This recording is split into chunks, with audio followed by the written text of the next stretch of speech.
حضرت ابو طالب کی وفات تک نبی علیہ الصلوۃ والسلام جو ہیں وہ حضرت ابو طالب کے ساتھ ہی منسلک رہے۔ لہٰذا اب ہم دیکھتے ہیں کہ حضرت ابو طالب کے پاس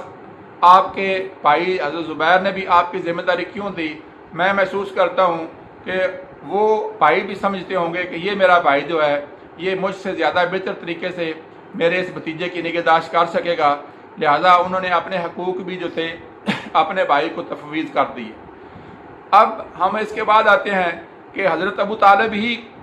دادا جو ہیں ان کو حضور صلی اللہ علیہ وسلم کے دادا جو ہیں انہوں نے ان دو بھائیوں کو منتخب کیا، اور دو بھائیوں میں سے یہ پھر ایک بھائی کی طرف ساری بات آ گئی، اور یہ معلوم ہوتا ہے کہ نبی کریم علیہ الصلوۃ والسلام جو ہیں ان کے حضرت ابو طالب کے پاس آنے کی آپ کے چچا حضرت زبیر اور حضرت عبد المطلب کی کون سی ایسی باتیں ہمیں نظر آتی ہیں کہ جو انہوں نے یہ ذمہ داری اپنی جو ہے رسول اللہ صلی اللہ علیہ وسلم کی کفالت کی حضرت ابو طالب کو دی۔ تو میں سمجھتا ہوں اس میں حضرت ابو طالب کے اپنے ذاتی خواص جو ہیں، ان کا ذاتی کریکٹر جو ہے اور ان کی جو سیرت ہے وہ اس کے اندر میں سمجھتا ہوں اس کا بہت بڑا نمایاں ہاتھ تھا۔ سیدنا ابو طالب کو میں نے جیسے آپ کو پہلے ایک نشست میں کہا تھا، ان کے بارے میں بدقسمتی سے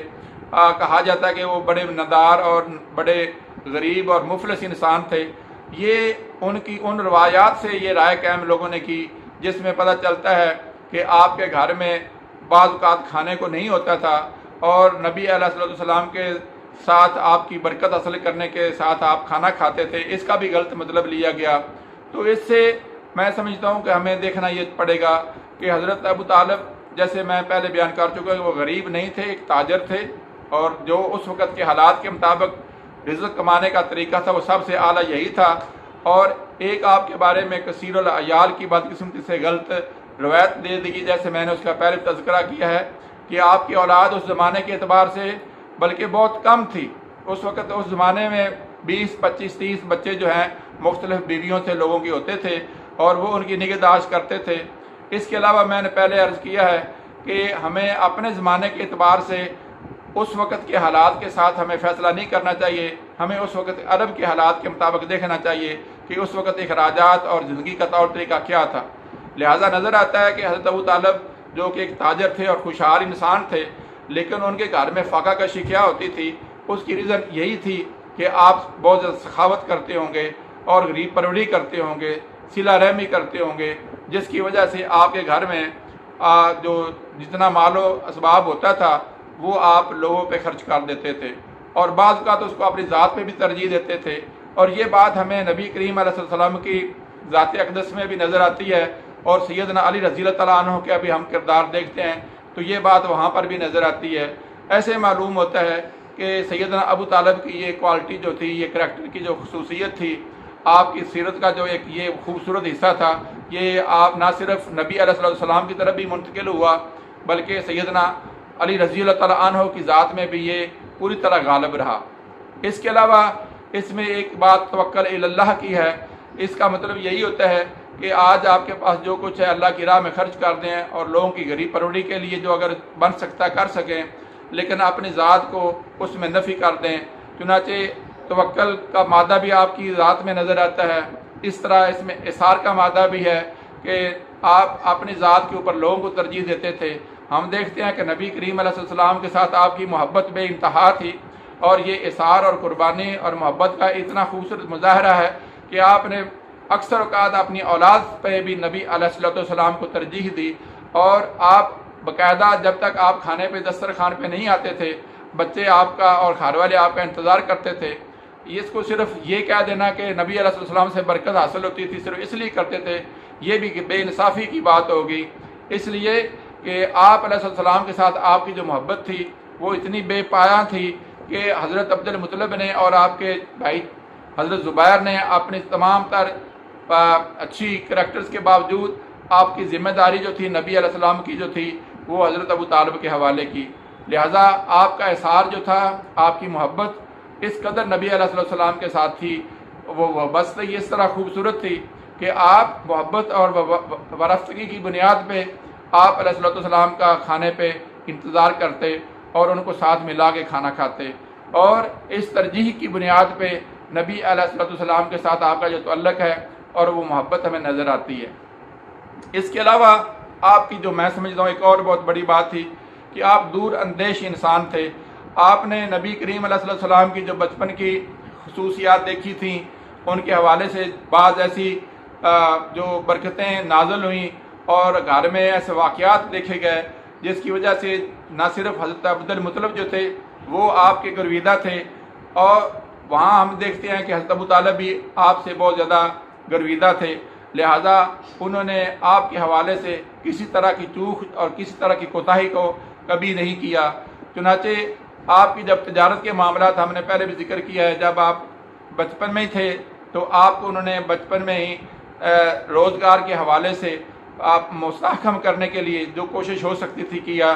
اور یہاں تک کہ آپ کی قربانی کا یہ ہے کہ جب راہب نے ایک دفعہ آپ سے کہا کہ آپ اپنے بچے کو آگے شام نہ لے جائیں، کہیں وہ لوگ آپ کو پہچان کر نقصان نہ پہنچائیں، تو اس بنیاد پہ آپ حضرت رسول کریم علیہ السلام کو واپس لے آئے۔ تو یہ آپ کی محبت کی انتہا ہے کہ مالی لحاظ سے نقصان ہونے کے احتمال کو آپ نے نظر انداز کر دیا، لیکن اپنے بھتیجے کے ساتھ جو محبت ہے اس کی خاطر آپ واپس چلے آئے۔ دوستو، ہمیں دیکھنا پڑے گا کہ حضرت ابو طالب کے اندر ایک اور بڑی بات وہ ہے کہ اللہ تعالیٰ نے آپ کو حضرت عبد المطلب کے بعد بنو ہاشم کا جو ہے سردار بننے کا شرف عطا کیا۔ اس سرداری کا جو جتنا فائدہ رسالت مآب علیہ السلام کو مل سکتا تھا آپ نے عطا کیا۔ ہم دیکھتے ہیں کہ جب نبی کریم علیہ السلام جو ہیں انہوں نے نبوت کا اعلان کیا تو نہ صرف آپ نے اپنے بچوں کو رسول کریم علیہ السلام پر ایمان لانے سے روکا نہیں، وہیں آپ نے حضور علیہ السلام کے حوالے سے جس طرح کی بھی تکالیف اور زیادتیاں ہونے کا خطرہ تھا آپ نے ان لوگوں کو متنبہ کیا کہ یہ میرا بیٹا جو ہے اگر آپ اس کے ساتھ کس طرح کی زیادتی کریں گے تو بنو ہاشم کی طرف سے آپ اعلان جنگ سمجھیں۔ یہی وجہ ہے کہ پورے حضرت رسول کریم علیہ السلام کی جو 10 سالہ زندگی حضرت ابو طالب کے حوالے سے جو نبوت کی آتی ہے وہ ساری کی ساری میں سمجھتا ہوں ان کو جرت نہیں ہو سکی کہ وہ نبی علیہ السلام کے ساتھ زبانی بات کرنے کے علاوہ کسی جسمانی تکلیف دینے کی طرف آ سکے۔ آپ علیہ السلام کے ساتھ آپ کی یہ میں سمجھتا ہوں سرداری کا جو فائدہ آپ کو پہنچا اور جس طرح آپ نے اپنی اس سرداری کی وجہ سے نبی علیہ السلام کے ساتھ سیسا پلائی ہوئی دیوار بنے، تو یہ بھی آپ کا ایک بہت بڑا کارنامہ بھی ہے، اور یہ بات سیدنا عبد المطلب نے بھی محسوس کی اور آپ کے بھائی نے بھی محسوس کی کہ ہمارا یہ جو کام جو ہے نبی علیہ السلام کے حوالے سے، اس کی پرورش کے حوالے سے، ان کی کفالت کے حوالے سے یہ سب سے بہتر حضرت ابو طالب کر سکیں گے۔ لہٰذا حضرت ابو طالب کی زندگی کے میں سمجھتا ہوں کہ جتنے گوشے بھی دیکھے جائیں وہ ایک اعلیٰ انسان کے، ایک اچھے کردار کے انسان کے، اللہ پہ توکل رکھنے والے انسان کے تھے، اور اس میں سے ایک دور اندیشی ہے۔ لوگ آپ کے ایمان کے حوالے سے جو روایات کا تنقیدی جائزہ لیتے ہیں انہوں نے اس کی مختلف وجوہات بیان کی ہیں۔ میں سمجھتا ہوں کہ آپ نے علل اعلان اسلام کا ذکر نہ کر کے بیسیکلی کفار کے منہ بند کر رکھے تھے، اور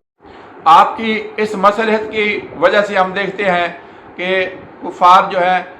اگرچہ آپ سے دور رہے، لیکن اس کے ساتھ ہی آپ نے اپنی اولاد کو اور اپنے گھر والوں کو نبی کریم علیہ السلام پہ بظاہر ایمان لانے سے نہیں روکا۔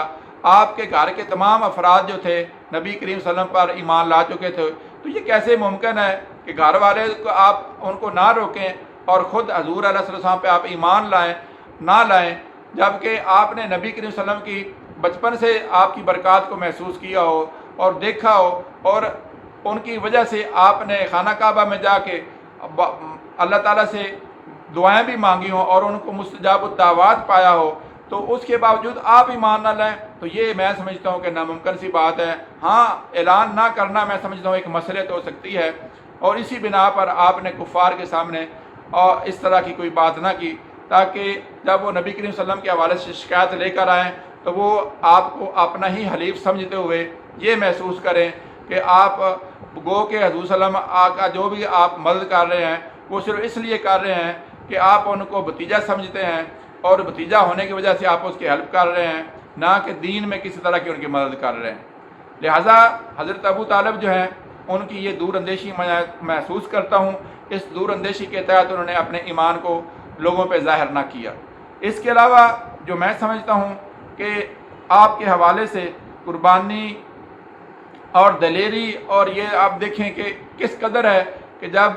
شب ابی طالب میں حضور علیہ الصلوۃ والسلام چلے گئے تو آپ نے جس جوان مردی سے، جس دلیری سے آپ نے وہ 3 سال حضور صلی اللہ علیہ وسلم کے ساتھ گزارے، وہ اپنی جگہ پہ قابل فخر ہیں۔ اور اس میں بھی آپ دیکھیں کہ آپ کا حوصلہ نہیں ٹوٹا، نبی علیہ الصلوۃ والسلام جو بھی بات کرتے تھے آپ اس کو مانو ان جو ہے آگے کفار تک لے کر جاتے تھے۔ اور میں سمجھتا ہوں کہ آپ کی یہ چھوٹی سی نشست میں آپ کی جو خوبصورت سیرت ہے اور آپ کی زندگی کی جو بہت اعلیٰ کوالٹیز ہیں ان کا بیان کرنا ناممکن ہے۔ بہرحال ایک بات جو میں سمجھتا ہوں کہ نبی علیہ السلام کو جب آپ کے حوالے کیا گیا تو اس میں نہ صرف یہ تھا کہ آپ ان کے سگے تھے، آپ کے سگے چچا تھے، اور ساتھ ہی آپ سے محبت اور پیار ایک فطری طور پر زیادہ تھا، لیکن ساتھ ہی نبی صلی اللہ علیہ وسلم کی خصوصیات کی وجہ سے آپ باخبر تھے، اور آپ کے دادا حضرت عبد المطلب کو خیال تھا کہ میرا یہ بیٹا جو ہے میرے اس پوتے کی اچھے طریقے سے نگہداشت کر سکتا ہے اور اس کو وہ مقام جو اس کو ملنے والا ہے اس میں مددگار ہو سکتا ہے۔ لہٰذا میں سمجھتا ہوں کہ آپ اپنے والد کی اس خواہش کے اوپر اور ان کی جو یہ تدبیر تھی وہ بالکل اس کو سچ ثابت کر دکھایا، اور حضور علیہ الصلوۃ والسلام کو جتنی مدد آپ کو اپنے اس چچا سے حاصل ہوئی کسی سے حاصل نہ ہو سکی۔ آپ نے جس سال آپ کا انتقال ہوا اس سال نبی علیہ الصلوۃ والسلام نے عام الحزن یعنی غم کا سال اس کو قرار دیا۔ اس سال اتفاق سے آپ کی رفیقہ حیات جو کہ میں سمجھتا ہوں کہ سیدنا رسول کریم علیہ السلام کے اوپر جن 3 شخصیات کا بہت بڑا میں سمجھتا ہوں کہ کردار نظر آتا ہے، ان میں سے ایک سیدنا ابو طالب ہیں، اور ایک ان میں سے بڑا نام سیدہ خدیجہ الکبریٰ رضی اللہ تعالیٰ عنہا کا ہے۔ وہ بھی اسی سال جو ہے جب شب ابی طالب سے باہر آپ نکلے تو بعد ان کا بھی انتقال ہوا۔ اور اسی کے ساتھ ہی تیسری شخصیت جو ہے سیدنا ابو بکر صدیق رضی اللہ تعالیٰ عنہ کی ہے، جنہوں نے مالی لحاظ سے نبی علیہ السلام کے ساتھ انتہا سے تعاون کیا، اس لیے کہ آپ کی ایک حدیث کا مفہوم ہے کہ کسی کے مال سے مجھے اتنا فائدہ نہیں پہنچ سکا جتنا ابو بکر کے مال سے مجھے فائدہ پہنچا ہے۔ تو اس سے آپ اندازہ کر سکتے ہیں کہ یہ 3 شخصیات جو ہیں یہ بڑا نبی صلی اللہ علیہ وسلم کی زندگی میں اہم رہی ہیں، اور یہ 2 شخصیات جن کا ذکر میں نے پہلے کیا، حضرت ابو طالب اور سیدہ خدیجہ الکبریٰ جو ہیں رضی اللہ تعالیٰ عنہا، ان کی وفات ایک ہی سال میں آگے بعد ایک دوسرے کے بعد ہوئی، تو اس سال کو عام الحزن کہا گیا یعنی غم کا سال۔ اللہ جل شانہ سے دعا ہے کہ ہمیں نبی علیہ السلام اور ان کے ساتھ پیار کرنے والے، ان کی نگہداشت کرنے والے، ان کی زندگی میں ہر طرح کا کردار ادا کرنے والے، ان کی تعلیم و تربیت میں حصہ لینے والے، اور آپ علیہ السلام کی تبلیغ اور آپ کی دعوت کو آگے بڑھانے میں اپنا کردار ادا کرنے والے تمام لوگوں کی جو ہے عزت کرنے کی توفیق عطا فرمائے، اور ان کے درجات کی بلندی کے لیے ہمیں اپنے جذبات کو پورا صحیح طریقے سے استعمال کرنے کی توفیق عطا فرمائے۔ رضی اللہ تعالی عنہ و رضوا عنہ، وما علینا الا البلاغ۔